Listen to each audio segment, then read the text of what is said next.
ఈరోజు మనం గుంటూరు పార్లమెంటు పరిధిలో ఉన్న గుంటూరు పశ్చిమ నియోజకవర్గంలో టీడీపీ సీనియర్ నాయకులు ఎప్పటి నుంచో టీడీపీ ఆశయాలకు టీడీపీ గెలవాలన్న నినాదంతో వర్క్ చేస్తూ తనదైన శైలిలో పార్టీకి సేవలు చేస్తూ ఈ రోజు అసలు గతంలో వైసీపీ చేసిన అరాచకాలే కానీ ఇప్పుడు టీడీపీ గెలవడానికి కారణాలే కానీ అసలు గుంటూరు పశ్చిమ నియోజకవర్గంలో ఉన్న అవినీతి గతంలో కానీ ఇప్పుడు ఎలాగ పార్టీ గెలిచింది గల్లా మాధవి గారు అనే విషయాల మీద కానీ ఎన్నో అంటే జస్ట్ చర్చించుకోవడానికి మన ముందుగా అయితే బైరిశెట్టి కృష్ణబాబు గారు మన ముందున్నారు. నమస్తే అండి. నమస్తే అండి సార్, కంగ్రాచులేషన్స్. ఎందుకంటే ప్రతి ఒక్కరికి చెబుతున్నాము. ఓకే సార్, యాక్చువల్లీ మీరు ఈ పార్టీలోకి ఎలా వచ్చారు బ్రీఫ్గా కొంచెం అంటే లైక్ బ్రీఫ్గా అంటే అండి ఫస్ట్ నేను బీజేపీ అండి. ఫస్ట్ బీజేపీ పార్లమెంటు కన్వీనర్గా చేశాను 10 years. ఈ ఇయర్ వచ్చేసి 2002 అనుకుంటా. ఓకే 2002 బీజేపీలో జాయిన్ అయ్యాను. బీజేపీ నుంచి నాకు ఇక్కడ ఎవరికన్నా ఏదైనా పని చేసి పెడదామంటే వాళ్ళకి అది వర్కౌట్ అవ్వట్లా. ఇక్కడ ఇప్పుడు టీడీపీ ఉంది. ఓకే టీడీపీలో ఏ పనైనా కానీ టీడీపీలో ఉంటే అది వాళ్ళకి మనం చేసి ఇవ్వడానికి ఆస్కారంగా ఉంది. అందుకని నేను టీడీపీకి ఇంట్రెస్ట్గా ఉండి నేను దానిలోంచి రిజర్వేషన్ చేసి నేను టీడీపీలోకి రావడం జరిగింది. ఏ ఇయర్ వచ్చారు టీడీపీలో నెక్స్ట్ 2000 రాష్ట్ర విభజన తర్వాత 2014 మనకి టీడీపీ వచ్చింది. ఆ టీడీపీ పరిపాలన వచ్చిన తర్వాత నేను అందులోకి రావడం జరిగింది. అక్కడి నుంచి నేను టీడీపీలోనే ఉండడం జరిగింది. అప్పుడు మద్దాల గిరి గారిని కూడా మేము గెలిపించుకోవడం జరిగింది. కానీ బాధాంశం ఏంటంటే మద్దాల గిరి గారు పార్టీ మారారు. 2019లో గెలిపించుకున్నాం. మారినా కానీ మనం పార్టీతో పోరాడి అప్పటికి పార్టీలో ఎన్నో కార్యక్రమాలు ఎన్నో పథకాలు జనానికి మనం ఇప్పించడం జరిగింది. పార్టీ మనకు ఫుల్గా సపోర్ట్ చేసింది. పథకాలు కూడా అందరికీ అందాయి. దానివల్ల మనకు ఇంట్రెస్ట్ ప్రతి ఒక్కటి లా అండ్ ఆర్డర్ కానీ ఏదన్నా లేడీస్ ప్రాబ్లం కానీ అన్నీ బాగున్నాయి కాబట్టి నేను ఈ టీడీపీలో జాయిన్ అవ్వడం జరిగింది. మరి అసలు టీడీపీలో గతంలో గురించి చెప్తున్నా, పథకాలు ఇవ్వరు, బాబు గారిని నమ్మకూడదు అనేది నడుస్తూనే పథకాలంటే జగన్మోహన్ రెడ్డి ఈయన నమ్మాలి అనే విధంగా వచ్చింది కదా. లేదండి, జనరల్గా చంద్రబాబు నాయుడు 100కి 1000 టైమ్స్ బెటర్. ఎందుకంటే అవినీతి అనేది ఆయన దగ్గర లేదు. Main first of all law and order correct గా ఉంటది. రాజధాని అనేది మనకి లేదు. ఏపీలో ఏంటి లేని అని అంటే రాజధాని. అటువంటి రాజధానిని నెంబర్ 1 స్థానంలో నిలబెడదామని ఆయన ఆంక్ష. ఆ ఆంక్ష కూడా మొన్న 5 సంవత్సరాలకు ఒక్క ఛాన్స్ అన్నప్పుడు వైఎస్ రాజశేఖర రెడ్డికి ఇచ్చినప్పుడు జనాలు ఏం కోల్పోయారనేది అర్థమైంది. ఓకే, ఇప్పుడు ఇదే జగన్మోహన్ రెడ్డి విషయంలో కూడా జరిగింది. ఇదే విషయంలో జగన్మోహన్ రెడ్డి కానీ ఎవరిని టచ్ చేయకుండా జనాల్ని పలకరించుకుంటా అతని పథకాలు అతను కంటిన్యూ చేసుకుంటా వెళ్ళినట్టయితే మళ్ళా అతనికి పట్టం కట్టేవాళ్ళు. కానీ ఇది అతను ఓన్లీ చంద్రబాబు నాయుడు మీద కక్షపూర్వకంగా చేయటం వల్ల ప్రజల సంక్షేమాలు కూడా మాక్సిమం ఆపేసి బిజినెస్ లేవు, ఇంప్రూవ్మెంట్ లేదు, మనకు రాజధాని లేదు. ఎక్కడ ఏంది మీ ఆంధ్రప్రదేశ్ అంటే రాజధాని లేని ఆంధ్రప్రదేశ్. ఏ పటంలో అయినా రాజధాని ఏది అంటే మీది చెప్పుకోవడానికి మనకు లేదు. రాజధాని లేదు, డెవలప్మెంట్ లేదు, ఏమీ లేవు. జగన్ ఉన్నప్పుడు ఇప్పుడు మనకు తినడానికి కనీసం వర్కర్స్ అయితే వర్క్ లేదు. ముందు మెయిన్ ఫస్ట్ ఇసుక మీద ఆయన దెబ్బ కొట్టాడు. ఇసుక మీద వర్కర్స్ కి లేబర్స్ కి ఇసుక లేదు. ఆ ఇసుక లేకపోవడం వల్ల లేబర్స్ ఎంత ఇబ్బందులు పడ్డారంటే ఒక పూట గడవటం కష్టంగా ఉంది. చంద్రబాబు నాయుడు గారు ఉన్నప్పుడు అన్నా క్యాంటీన్ 5 రూపాయలకి టిఫిన్ పెట్టారు, 5 రూపాయలకి అన్నం పెట్టారు. ఇసుక ఫ్రీ. ఈ అన్నా క్యాంటీన్లు ఎప్పుడైతే ఇతను రాగాలని జగన్మోహన్ రెడ్డి అతని పరిపాలన తీసేశాడు, 5 రూపాయలు పెట్టి అన్నం తినడానికి కూడా లేదు. అంత పేదలు ఇబ్బంది పడిపోయారు, అంత ద్వేషించారు కూడా. ఇప్పుడు కసిగా పనిచేసింది కూడా చంద్రబాబు నాయుడు గెలిపించుకోవడానికి, అభివృద్ధి కోసం గెలిపించుకున్నారు కానీ ఒక పథకాల కోసం చంద్రబాబు నాయుడు గెలిపించుకోలేదు. ఆల్కహాల్ అంత 99% డేంజర్ అండి. 99%, 1% కూడా కాదు, 99% ఆల్కహాల్. ఏంటి డేంజర్? దాన్ని తాగి ఓన్లీ స్పిరిట్ అది. దాన్ని తాగి చనిపోయిన వల్ల ఎన్ని వేలలో ఉన్నారు, వేల కుటుంబాలు వీధులు పడి ఉన్నాయి. అంటే చాలా పెద్ద క్రైమ్ అని కూడా. చాలా పెద్ద క్రైమ్, చిన్న క్రైమ్ కూడా కాదు, చాలా పెద్ద క్రైమ్ జరిగింది. ఓకే, మరి దీనికి సంబంధించి కూడా బాబు గారు కానీ లోకేష్ గారు కానీ చర్యలు తీసుకుంటారు. ఒక్కొక్క చాలా మంది చనిపోవడం కదా. చాలా మంది చనిపోయారండి. ఇది సడన్ గా తీసుకునే నిర్ణయం కాదు. జాగ్రత్తగా ఆలోచించి ఉన్న పెండింగ్ వర్క్స్ కూడా మొత్తం ప్రతి ఒక్కటి లోకేష్ గారు కానీ చంద్రబాబు నాయుడు గారిని కానీ మన పవన్ కళ్యాణ్ గారు కానీ మొత్తం ప్రతి ఒక్కటి సీరియస్ గా తీసుకుని ఇటు ప్రతి ఒక్క పథకాన్ని ప్రజలకు అందే పథకాన్ని అన్ని అందిస్తారు. అన్ని అందిస్తారు. మన పెన్షన్ ఎంత పర్సెంటేజ్ అందిందో తెలుసా మరి?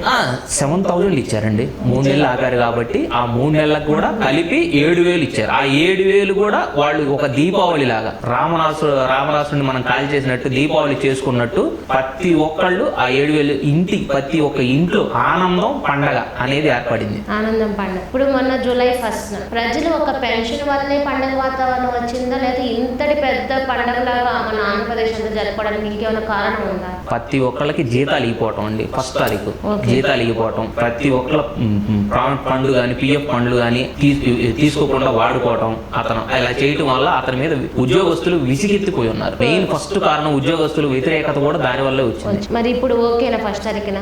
ఇప్పుడు 1st తారీఖున చంద్రబాబు నాయుడు రాగానే అన్ని ఉద్యోగస్తులకి 1st తారీఖున పెన్షన్ జీతం అనేది అందియటం జరిగింది అందరికి ఒక్క రోజులోనే. అంటే ఒక పెన్షన్ పండగే కాదు, ఉద్యోగస్తులు పండగ కూడా ఆనందంగా జరుపుకున్నారు. ఆనందంగా. మరి ఇప్పుడు చూసుకుంటే ప్రతి ఒక్కళ్ళు వైసీపీ నేతలు అప్స్కాన్ అంటే కనిపించట్లేదు, దాక్కున్నారు, ఇలాంటి వార్తలు వినిపిస్తున్నాయి. అసలు ఇది ఎంతవరకు నిజమో, లేకపోతే నిజంగానే దాక్కున్నారా, దేనికి దాక్కున్నారు? తప్పుకి ప్రతి ఒక్కళ్ళు భయపడాలండి. అతను చేసింది వాళ్ళు తప్పు. ఏం తప్పు చేశారు? ప్రజాస్వామ్యం మీద ప్రజా వేదిక మీదకి వెళ్ళటం కూడా తప్పు. అది చంద్రబాబు నాయుడు గారు అన్నామని ప్రజల సొమ్ముతో కట్టింది కదా. అందుకని దాన్ని ఏంటంటే వీళ్ళు ఒక గూండా ఇదిగా ఇది ప్రతి ఒక్కళ్ళు దీని గురించి శిక్షించబడతారు ఖచ్చితంగా. ఇప్పుడు చూసుకుంటే వైసీపీ నేతల్లోని పోలీసులు పట్టుకుంటున్నారని తెలిసి దాక్కోవడం, కొంతమంది దొరికారు, కొంతమంది దొరకట్లేదు. ఏంటిది, ఎందుకు పట్టుకుంటున్నారు, కారణం ఏంటి, ఎందుకు దాక్కుంటున్నారు? మెయిన్ మంగళగిరి ఆఫీసు మీద దాడి చేసిన మాట వాస్తవం అండి. ఆ దాడి చేసిన వాళ్ళందరినీ మొత్తాన్ని అరెస్ట్ చేయమని చెప్పేసి ఎంక్వైరీ తీసి వాళ్ళందరినీ అరెస్ట్ చేయడం కోసం దానివల్ల వీళ్ళు దాక్కోవడానికి ఇదవుతుంది. తప్పు చేయనప్పుడు పోలీసులు పట్టుకుని వెళ్ళిపోవచ్చు కదా, మేము తప్పు చేయలేదని చూపించుకోవచ్చు కదా, దాక్కోవడం ఎందుకు అని అంటాను. భయం అండి వాళ్ళకి. ఎందుకంటే తప్పు చేశారు, వాళ్ళ మనసుకి తప్పు చేశారు, నేను అప్పుడు వాళ్ళు కళ్ళు ఇవి కనబడకుండా తప్పు చేశామనే ఒక స్వభావంతో వాళ్ళు దాక్కుంటున్నారు తప్పితే దొరకకుండా వాళ్ళు తప్పు చేయకుండా ఉన్నట్టయితే పబ్లిక్ గా ముందుకు వస్తారు. ఎందుకంటే గుంటూరులో చూసుకుంటే అప్పిరెడ్డి మనుషులనే కానీ, కొంతమంది మెయిన్ విద్యార్థి విభాగ నాయకులే కానీ, కొంతమంది కార్పొరేటర్లే కానీ, విజయవాడ దేవినేని అవినాష్ సంబంధించిన కృష్ణంక రాణి గారి తోట కొన్ని ఏరియాస్ ఇవన్నీ కానీ అన్ని జల్లెడ పడుతున్నారు అనేది వింటున్నాము. అవునండి. ప్రతి ఒక్కరిని ఎవరిని వదలరు. రాజధాని గురించి చేసిన వీళ్ళని కానీ, రాజధాని చంద్రబాబు నాయుడు గారి ఇంటి మీదకి రాజధాని చంద్రబాబు నాయుడు గారి ఇంటి మీదకి వెళ్ళారండి. రాజధాని కూడా వాళ్ళకి డెవలప్మెంట్ ఇష్టం లేదు. ఎక్కడ డెవలప్మెంట్ లేకుండా అసలు చూసారు ఎంత ఆస్తి నష్టం, ఎంత పొలాల నష్టం, ఎవరికి ప్రతి ఒక్కళ్ళకి ఎవరికి డబ్బులు అందలేదు. అంటే రూపాయి ఆపేశారు. అంత ఫైనాన్షియల్ గా అన్ని రాజధాని కానీ మన ఏపీ ఆంధ్రప్రదేశే అడుగు తినే వ్యవస్థలో వచ్చేసింది. అంటే ఇప్పుడు రాజధాని విషయంగా కానీ ఇసుక కానీ మొత్తం మద్యం మీద కానీ బిజినెస్లు కానీ మొత్తం ఏవైనా కానీ మైనసేనండి. 99% టోటల్ బంధించేశారు. ఈ రాష్ట్రానికి సంబంధించిన ఆదాయం ఏమైపోయింది? అయితే ఈ ఆదాయం గురించి చంద్రబాబు నాయుడు గారు ఎంక్వైరీ మొదలు పెట్టారండి. ప్రతి ఒక్కరిని ఎక్కడ దాక్కున్నా సరే బయటికి లాక్కొచ్చల్లా ప్రతి ఒక్క రూపాయి ప్రజలకు అందేలా చేస్తారు. అంటే మన రాష్ట్రం అప్పు ఖచ్చితంగా ఆయన తీర్చగలిగే అవకాశం ఉంది. ఆయన తీరుస్తాడు, ఆ నమ్మకం ఉంది. అంటే కొంతమంది అన్నారు ఇప్పుడు మన రాష్ట్ర అప్పుని అంటే పార్టీ పరంగా నేను అంటే మీ డిస్కషన్ ఉంటుంది, బాబు గారు వచ్చిన అప్పు తీర్చడం అవ్వదు, అంత అప్పులో ఉండిపోయాం, రాష్ట్రం కొన్ని సంవత్సరాలు వెనక్కి వెళ్ళిపోయిందని. మరి చంద్రబాబు నాయుడు గారికి ఇది చాలా కష్టమైన పని అనుకోవచ్చు. చంద్రబాబు నాయుడు గారి వల్లే అవుతుందండి. ఎందుకని? పవన్ కళ్యాణ్ గారు కూడా ఫస్ట్ చెప్పింది జనాలు ఇలా లోతులో కూరుకుపోయి ఉన్నారు. ఆయన ఇది కూడా ఏంటంటే కూటమిగా ఏర్పడి మన అజెండా మళ్ళా ఇప్పుడు ఇంకా అసలు ఇప్పుడల్లా కాదు, జనరల్గా ఈ కూటమిని పడగొట్టే ఇది ఇప్పుడల్లా లేదు. ఎందుకంటే ప్రజలు మహారథం పట్టారు, అత్యధిక మెజార్టీతో గెలిపించారు చంద్రబాబు నాయుడు. ఎందుకంటే ఆయన ఈవీఎంకి దానికి ఎటువంటి సంబంధం లేదు, ఇది ప్రజా తీర్పు అండి. ఈవీఎంలకి దీనికి ఎటువంటి సంబంధం లేదు. అట్లా ఈవీఎం అని అనుకుంటే మరి పోయినసారి 151 సీట్ ఇచ్చారు జగన్మోహన్ రెడ్డి, అప్పుడు ఈవీఎం అని అంటారుగా. మరి అదే జనం ఇప్పుడు మరి పట్టం కట్టారు. దేనికి? జనాలు మంచి కసి మీద ఉన్నారు, విసిగెత్తిపోయి ఉన్నారు. దానివల్ల ఇప్పుడు మళ్ళీ రాజధాని అనేది కావాలి, బిజినెస్ అనేది కావాలి, వీటన్నిటిని మనల్ని గట్టునేయగలిగే వ్యక్తి ఒక్కళ్ళే, అది చంద్రబాబు నాయుడు గారు. మరి ఈరోజు నారా లోకేష్ గారు ప్రజా సమస్యల మీద పోరాడుతున్నారనేది వినబడుతుంది. మరి నిజంగా నారా లోకేష్ గారు పోరాడేది నిజంగానే వాళ్ళకి సమస్యలు తీరుతాయంటారా? ఖచ్చితంగా తీరుస్తాడండి ఆయన. ఎందుకంటే ఆయనకి అనుభవం ఎక్కువ, జనాలకి ఎదురు కనబడటానికి అతను ఏం చేయలేడు, అమ్మాయి కూడా అనుకుంటాడు. కానీ నాన్నని మించిన తనయుడు, తండ్రిని మించిన తనయుడు. ఆ హోప్ ఉంది ఆయన. 100కి 1000 అయితే ఈయన 100కి 2000. మరి టీడీపీ గవర్నమెంట్ మొన్న 4వ తారీఖు నుంచి వచ్చింది అనుకుంది. అంటే సంతకం ఎప్పుడైతే పదవికి చేశారో, అంటే జూన్ 4 చూసుకున్న 100 రోజుల్లో లోకేష్ గారు యువగళం పాదయాత్రలో మేమున్నాం, నేనున్నాను ఆయన సభలు పెట్టినప్పుడు. కానీ 100 రోజుల్లో ఉద్యోగ అవకాశాలు యువతకి మేము కల్పించే బాధ్యత ఈ నారా లోకేష్ తీసుకుంటాడని. మరి 100 రోజులు అవుతుందంటారా? సాధ్యమేనా? ఖచ్చితంగా అండి, ఖచ్చితంగా 100 రోజులు అవుద్ది. ఖచ్చితంగా అందరికీ జీవనోపాధి కల్పిస్తారు. కాకపోతే మనం ఏంటంటే ఈ కొద్దిగా అప్పుల్లో కూరుకుపోయి ఉన్నాం కాబట్టి 1 by 1 చిన్నగా చేసుకుంటూ వస్తారు. ప్రతి ఒక్క యువతకి జాబ్ అనేది చూపిస్తారు. ముందు మనకు రాజధాని అనేది ఏర్పడితే ఆటోమేటిక్గా బిజినెస్లు ఇవన్నీ మనకు వచ్చేస్తాయి. పెట్టుబడి రూపంలో వీళ్ళు ప్రతి ఒక్క సంక్షేమ పథకాన్ని అందేలాగా చేస్తారు. ఖచ్చితంగా అంటే సంపదన ఖచ్చితంగా సృష్టిస్తారు. ఆ భరోసా ఉండబట్టే ప్రజలు ఆయనకి పట్టం కట్టారు. మరి ఇప్పుడు చూసుకుంటే మరి ఈ రాష్ట్రంలో ఇప్పుడు ఇవన్నీ మీరు అన్ని చెప్పారు. మరి ఈ గుంటూరు పశ్చిమ నియోజకవర్గానికి వద్దాం. 2000 ఓట్లతో నేను గెలుస్తాను, ఒక 2000 ఓట్లతోనే నేను గెలుస్తానని గల్లా మాధవి గారు అన్న మాట కూడా కొన్ని విన్నాం. అసలు గెలవకపోవచ్చు అనేది కూడా నిరుత్సాహంతో ఉన్న సందర్భాలు చూసాం. ఎందుకంటే ఎంతమంది నాయకులు ఉన్నారు, అసలు గల్లా మాధవి ఎవరు, అసలు గెలుస్తారో గెలవరు, మాకు సీట్ ఇవ్వలేదు, మేడంకి ఆవిడకి ఇచ్చారు, ఏం గెలుస్తారో గెలవరు. చాలా అసలు విడుదల రజనీ మీద గెలవడం అంటే చాలా కష్టం అనేది మాట విన్నాం. కానీ అనుకోని విధంగా భారీ మెజారిటీ ఎలా వచ్చింది? మరి ఇది 2 టౌన్ అనేది కంచుకోటండి టీడీపీకి. అయితే జనాలు, ఉద్యోగస్తులు కూడా ఇందులో బిజినెస్ మ్యాగ్నెట్స్ కూడా ఎక్కువ ఉంటారు ఈ 2 టౌన్లో. వీళ్ళు కూడా విసిగెత్తిపోయి ఉన్నారు, వైసీపీ మీద విసిగెత్తిపోయి ఉన్నారు. ఒకసారి తప్పు చేసినందుకే అరే 20 సంవత్సరాలు వెనక్కి వెళ్ళిపోయాం అనే బాధతో తప్పు చేశామని చెప్పేసి ఎంతగానో బాధపడుతున్నారు. అంటే అందరూ ఒక మాట మీద ఉన్నారు. ఈ ఉద్యోగస్తులు కూడా మళ్ళా టీడీపీ గాని ఎన్నుకోపోతే అక్కడ అభ్యర్థిని ఎన్నుకోవట్ల. ఒక చంద్రబాబు నాయుడు గారు, పవన్ కళ్యాణ్, లోకేష్ వీళ్ళు ముగ్గురు తప్పితే కనబడుతుంది. లో స్థాయిలో ఎవరిని గుర్తించాల. మరి గుంటూరు పార్లమెంటు చాలా మందికి ఒకప్పుడు లేని ధైర్యం పెంబసాని రాబట్టే ఒక రకమైన మార్పు చోటు చేసుకుంది గుంటూరు పార్లమెంట్లో. అందరూ దృష్టిని ఆకట్టుకుంది పెంబసాని చంద్రశేఖర్ అనేది కూడా వినపడుతుంది. నిజమే ఒప్పుకుంటారా? 100% అండి. ఎందుకంటే ఆయన ఒక మనిషికి అట్రాక్ట్ అంటారు చూసారా, అతను చూడంగానే ఒక రాజకీయ ఇది దానికోసమే వచ్చినట్టు, దానికోసమే ఉన్నట్టు ఆయన అలా ఫేసు గ్లామర్ ఇదిగా జనాల్లో కొట్టుకొచ్చాడు. కానీ అసలు జనరల్గా చెప్తున్నా కదా, అతనికి కానీ సీట్ డిక్లేర్ అవ్వకముందే అతను ఆల్రెడీ గెలిచేసినట్టు రూమర్స్ వచ్చేసింది. గెలవకముందే ఆయనకి సీట్ పక్కా అయిపోయింది.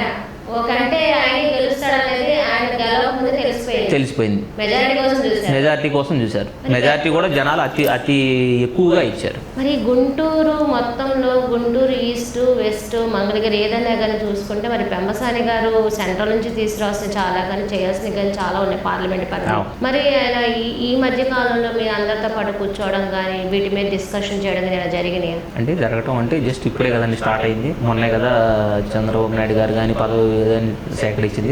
ఇవన్నీ ఏంటంటే కొద్దిగా టైం పడుతుంది. ప్రజల్లోకి రావడానికి కూడా కొద్దిగా టైం పడుతుంది. ఈ లోపు ఏంటంటే అసెంబ్లీలో ఎక్కడెక్కడ ఏమేమి లొసుగులు ఉన్నాయి ఇవన్నీ ముందు వాటిని బయట పెడతారు. వీళ్ళు ఏంటంటే ఒక రకంగా పంది కుక్కుల్లాగా తినేసి ఉన్న వీటినన్నిటిని లాగాలి కాబట్టి అది కొద్దిగా టైం పడుతుందండి. ప్రజలు కూడా కొంచెం ఓపిక పట్టాల్సి వస్తుంది. ఎందుకంటే మనం 20 సంవత్సరాలు వెనక్కి వెళ్ళిపోయి ఉన్నాం. ఖచ్చితంగా జరిగిద్ది. ప్రజల్లోకి వెళ్ళటం జరిగిద్ది, ప్రజా నిర్ణయాన్ని తీసుకోవడం జరిగిద్ది, ప్రజల సమస్యలు కూడా తీర్చడం జరిగిద్ది. గత ప్రభుత్వం ఇసుక ఎంత కమ్మేవాళ్ళు? గత ప్రభుత్వంలో ఇసుక బ్లాక్ జరిగిందండి. 40,000 జరిగింది, 30,000 జరిగింది, 50,000 జరిగింది, 40,000 కూడా జరిగింది, 40,000 ఓన్లీ 40,000 జరిగింది. అందుకే అందరికి లేబర్స్ కు మెయిన్ పాపం వాళ్ళ జీవనాధారం అదే కదండి. వర్క్ ఉంటేనే జీవనాధారం. ఇసుక లేదు, ఇటుక పెరిగింది, సిమెంట్ పెరిగింది, 40,000 వెళ్ళిపోయింది ఇటుక. మరి ఇప్పుడు ఈ గవర్నమెంట్ ఇసుక ఫ్రీ చేశారు మేడం.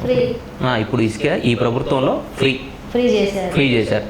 80 రూపాయలు ఇస్తే చాలా అనేది కూడా అందరూ కలెక్టర్లు కూడా అన్ని మాట్లాడుకుని ఓకే చేసింది కూడా వినబడుతుంది. 88 రూపాయలు. మరి మద్యం సంగతి ఏంటి? గతంలో మద్యం ఎంత ఉండేది? మద్యం గతంలో వచ్చేసి 100 రూపీస్ 150 ఉండేదండి. 150 బాటిల్. ఇప్పుడు దాన్ని వైసీపీ వాళ్ళు బిల్లు లేదు. ఇప్పుడు వీళ్ళు 300 350 చేశారు బాటిల్, ప్లస్ అన్ని పెంచేశారు, అన్ని పిచ్చి బ్రాండ్, వాళ్ళ సొంత బ్రాండ్స్. ఇప్పుడు మరి అన్ని పాతవి వస్తున్నాయి, ఇప్పుడు కొత్త లేదండి, పాతవి మొత్తం ఆపేశారు. కొత్తవే బాబు గారు మళ్ళీ రిలీజ్ చేసి ప్రజల ఆరోగ్యం పాడవకుండా ఉండాలని చెప్పేసి మంచి బ్రాండ్సే వదులుతున్నారు. ఇప్పుడు చూసుకుంటే టీడీపీ వస్తే మార్పులని గతంలో కాకుండా ఇప్పుడు అని నిజంగానే పరిపాలన బాగుందంటారు. ఖచ్చితంగా జరిగింది కూడా, జరిగేది ప్రజలకు కూడా అర్థం అవుతుందండి. మనం చెప్పాల్సిన అవసరం కూడా లేదు. ప్రజలకి ఈయనేం చేశాడు, ఈయనేం చేస్తున్నాడు మనం గెలిపించినప్పుడు అనేది ఖచ్చితంగా ఆయన చేస్తాడనే నమ్మకాన్ని వాళ్ళు ఉంచి ఆయన మీద పెట్టారు. మరి గుంటూరు పశ్చిమ నియోజకవర్గం చూసుకుంటే గల్లా మాధవి కొత్త ఎమ్మెల్యేగా, అనుభవం లేదు, ఏం చేయాలో తెలియదు. మరి ప్రజల్లోకి వెళ్ళగలుగుతున్నారా? ఖచ్చితంగా వెళ్తారండి. ఆమెకు అనుభవం లేదని అనుకోవటం మనం ఆమెకు కూడా, మేడం గారికి కూడా మంచి అనుభవం ఉంది. ఎందుకంటే జనరల్గా యాజ్ ఓ డాక్టర్ ఎంత ఇదిగా ఉంటేనే డాక్టర్ పేషెంట్తో ఓపిక్గా, ఆ ఓపిక కూడా ఆమెకు ఉంది. పేషెంట్స్తో ఎంత నీట్గా డీల్ చేస్తారో అలాగే కూడా ప్రజల్లో కూడా వెళ్ళి అంత ఓపిక్గా మాట్లాడి అన్ని పథకాల గురించి కూడా అందేలాగా చూసే ఓపిక ఆమెకు ఉంది. అంటే ప్రజా సమస్య మీద ఎప్పుడైనా ఖచ్చితంగా పోరాడతారు, వెళ్తారు. నేను రాను, కొత్త చోటకు కూడా ఎవరో పిలిచినా కానీ నేను రాననే సబ్జెక్ట్ ఆమె దగ్గర రావట్లేదు.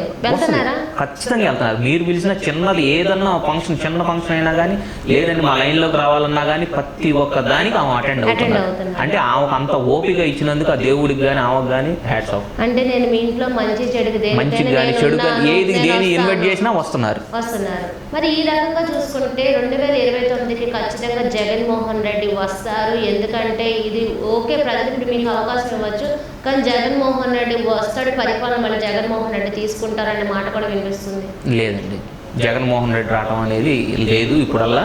ఎందుకంటే వీళ్ళు అనేది సంక్షేమం అనేది ముందు జరుగుతుంది కాబట్టి ఎవరైనా ప్రజలు సంక్షేమం కావాలని కోరుకుంటారు, కానీ ఎవరైనా అంధకారంలోకి వెళ్ళిపోవాలని చెప్పి ఎవరు కోరుకోరు. అసలు పొరపాటును కూడా జగన్మోహన్ రెడ్డి గారిని నమ్మరు.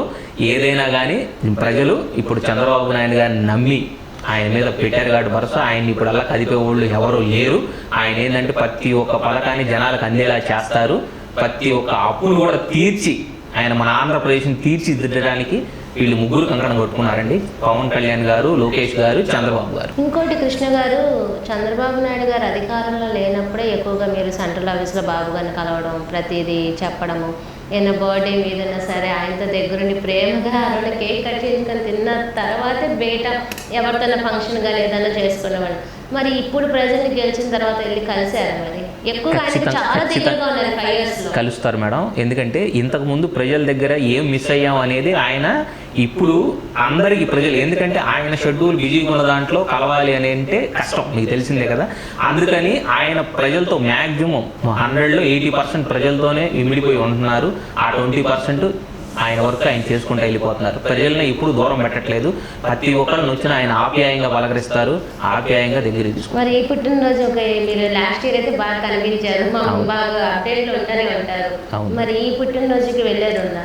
నేను ఖచ్చితంగా వెళ్దామని కేక్ చంద్రబాబు నాయుడు గారి దగ్గర కట్ చేద్దాం అని అనుకుంటున్నాను మేడం, లేదంటే లోకేష్ గారి దగ్గర కట్ చేద్దాం అనుకుంటున్నా. కానీ ఆ సమయంలో వాళ్ళు కానీ మన స్టేట్ ఆఫీస్ లో కానీ ఉండగలిగితే అంతకన్నా నాకు ఇంకొకటి అదృష్టం ఉండదు. ఓకే, ఖచ్చితంగా. సరే, అయితే ఇప్పుడు మీరు నెక్స్ట్ ఇన్ని సంవత్సరాల నుంచి పార్టీకి కట్టుబడి ఉంటున్నారు, ప్రతిదీ చెప్తూ ఉన్నారు కదా. మరి మీకు ఈ గుంటూరు వెస్ట్లో కానీ పార్లమెంట్లో కానీ ఇంకేదైనా పదవి ఆశించే విధంగా ఉందా? అంటే ఒకటి మేడం, నాకు ఎప్పుడు పదవి మీద నేను ఇంట్రెస్ట్ చూపించలేదు. ఫస్ట్ నేను చెప్తున్నాను, మనకేంటంటే పార్టీని నిలబెట్టుకున్నాం, పార్టీని గెలిపించుకున్నాం అనే ఒక ఇది తప్పితే మనకు ఫస్ట్ నుంచి నాకు పలాని పదవి కావాలి, పలాని ఇది కావాలి అనేది ఇంట్రెస్ట్ ఎప్పుడు నాకు లేదు. అంటే పదవి ఏదన్నా డిపార్ట్మెంట్ వర్క్ కానీ ఏదన్నా ఒకటి ఉంటే ఏంటంటే మీరు దాంట్లో పార్టీకి ఇంకా సేవలు చేసే విధంగా ఉంటది కదా అని ఉంటది మేడం. అది మరి అది స్థానం వాళ్ళు గుర్తించాలి. కార్పొరేటర్గా పోటీ చేయాలి, అది వాళ్ళు గుర్తించాలి మేడం. కార్పొరేటర్గా అంటే ఇంట్రెస్ట్ మా మదర్ నుంచో పెడదామని చెప్పి నాకు ఆలోచన ఉంది. అయితే ఆలోచన అయితే ఉంది. అంటే మీరున్న వాటికేనా? నేనున్న వాటికే మా మదర్ నుంచో పెడదామని మీ వార్డులో గతంలో ఎక్కడున్న కార్పొరేటర్ ఎవరు? ఈ గతంలో ఈ జస్ట్ ఇప్పుడైతే తూనుగుంట్ల యోగేశ్వరరావు వాళ్ళ మిసెస్. ఆయన గతంలో వైసీపీ అయితే, అంతకుముందు టీడీపీ, మళ్ళీ వైసీపీ, మళ్ళీ టీడీపీకి వచ్చారు ఆయన. అంటే ఆ ప్రెజర్ అలా ఉంది మేడం అతనికి. ఆ ప్రెజర్ వల్ల అతను అటు వైసీపీలోకి వెళ్ళిపోయాడు. కాకపోతే ఆయన అది అర్థం చేసుకొని కళ్ళు తెరుచుకొని మళ్ళీ టీడీపీలోకి వచ్చారు.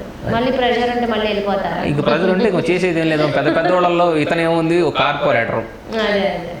అంటే మీరు నెక్స్ట్ అయితే కార్పొరేటర్ గా మీ మదర్ నుంచి పోటీ చేసే ఆలోచిస్తున్నారు ఏదన్నా ఒక దాంట్లో. అవును మేడం. మరి ఇక్కడ కోవెలమూడి నాని గారు కూడా మేయర్ గా రావచ్చు అనేది కూడా వినబడుతుంది. ఉంది మేడం, వస్తే ఆయన మంచి సేవ చేశాడు. ఆయన కూడా కోవెలమూడి నాని గారు కూడా. కాకపోతే ఆయనకి ఎమ్మెల్యే టికెట్ ఇవ్వకపోవడం కొంచెం, అసలు మ్యాక్స్ ఆయన ఎమ్మెల్యే అవ్వాలని అందరం అనుకున్నాం. అవును మేడం. అసలు ఆయనకి ఇవ్వకపోవడం కూడా బాధపడ్డాం. అవును, చాలా బాధపడ్డాం. ఆయనకి అందరినీ ఎవరిని వచ్చినా పలకరీయటం కానీ పలకరింపు కానీ చాలా బాగుంటుంది. ఆయన పలకరింపు కదా, ఆపదలో ఉన్న వాళ్ళకి అసలు ఎముక లేదన్నట్టుగా సహాయం చేస్తారు ఎవరంటే నాన్నగారు. అవును, మొన్న 5 ఏళ్ళు కూడా పార్టీ అధికారంలో లేనప్పుడు కూడా ప్రతి ఒక్కళ్ళు కార్యకర్త కానీ ఇది కానీ ఆయన వెళ్ళి సార్ ఇది అని చెప్తే ఆయన లేదనకుండా పనిచేసిన ఇది ఉంది. ప్రతి ఒక్కళ్ళకి అందుబాటులో ఉన్న అవకాశం ఉంది. కోవిడ్ టైంలో చాలా మందికి హెల్ప్ చేశారు. ఇక ఆయనకి అధిష్టానం మరి ఆయన ఇవ్వడం అది బాధాకరం. ఏ న్యాయం చేస్తారో చూడాలి. ఎందుకంటే బాబు గారికి నమ్మకమైన వ్యక్తి గుంటూరు పశ్చిమ నియోజకవర్గంలో ఉన్నారంటే ఫస్ట్ నాని గారు. తర్వాత ఎవరైనా అనొచ్చు. అవును మేడం. సో మరి ఆయన త్యాగానికి ఇంకొకరైతే గోల చేస్తారు, ఖచ్చితంగా చేసేవారు. చేయలే. అవును. అంటే ఆయన సైలెంట్ ఏదైనా హామీ ఇచ్చారనుకోవచ్చా? హామీ ఇచ్చారనేది అంటే అది చెప్పలేము మేడం. ఎందుకంటే హామీ అనేది వేరు, పనిచేసేది వేరు. కాబట్టి ఆయన ఏంటంటే జనాల కోసమే ఉన్నట్లు చంద్రబాబు నాయుడు గారు పని చేసి, నాతో పాటు నువ్వు కూడా పని చేయి, నీకు ఏదో ఒకటి చేస్తాను, ఖచ్చితంగా చేస్తాను. ఆయనకు కూడా మంచి పదవి ఏదన్నా ఇవ్వాలని మనస్ఫూర్తిగా కోరుకుంటున్నారు. ఖచ్చితంగా. ఓకే, చూశారు కదండి. ఎందుకంటే గత ప్రభుత్వంలో వైసీపీలో ఉన్న అసలు ఏదైతే అరాచకాలు, ఏదైతే విధ్వంసాలు ఉన్నాయో ఆ దిశగా ప్రజలు సైలెంట్గా ఉండి బాబు గారు అయితేనే మాకు ఈ రాష్ట్రంలో మాకు రామరాజ్యం వస్తుంది, మాకు బాగుండనే దిశగా అందరూ ఒక్కసారిగా చాలా గట్టి తీర్పు, ఓటుతో సమాధానం ఇచ్చారు. ఇది ఈవీఎంల మార్పులు కాదు, ఓన్లీ ప్రజా తీర్పు. ప్రజలు చాలా స్ట్రాంగ్గా ఉన్నారు. ఆ తీర్పు వల్లే బాబు గారు ఎంత మెజారిటీతో గెలవడం, కూటమి గెలవడం జరిగింది. మరి అభివృద్ధి, సంక్షేమం ఎలా ఉంటుంది, యువతకు మార్గం లోకేష్ ఎలా చూపిస్తారు. ఒక పక్కన చూసుకుంటే డ్రగ్స్ సంబంధించి కూడా హోమ్ మినిస్టర్ రానున్న రోజుల్లో చాలా గట్టిగా నడుస్తున్నారు అనేది కూడా నడుస్తుంది. ఇప్పుడున్న పోలీస్ వ్యవస్థ కూడా అంతా అడ్మినిస్ట్రేషన్ మార్చారు. అన్ని డిపార్ట్మెంటుల్లో మార్పులు అనేది జరుగుతూ ఉన్నాయి. అభివృద్ధి, అడ్మినిస్ట్రేషన్ ఏదైనా చేయాలంటే చంద్రబాబు నాయుడు గారు అని కృష్ణబాబు గారు చాలా క్లియర్గా చెప్పారు. మరి ఆయన మాటలు రానున్న రోజుల్లో కరెక్ట్గా జరుగుతాయో లేదో ఇంకొన్ని నెలలు వెయిట్ చూద్దాం. మరొక ఇంటర్వ్యూ మిస్ మళ్ళీ కలుస్తుంది. అందరికీ సెలవు, నమస్కారం.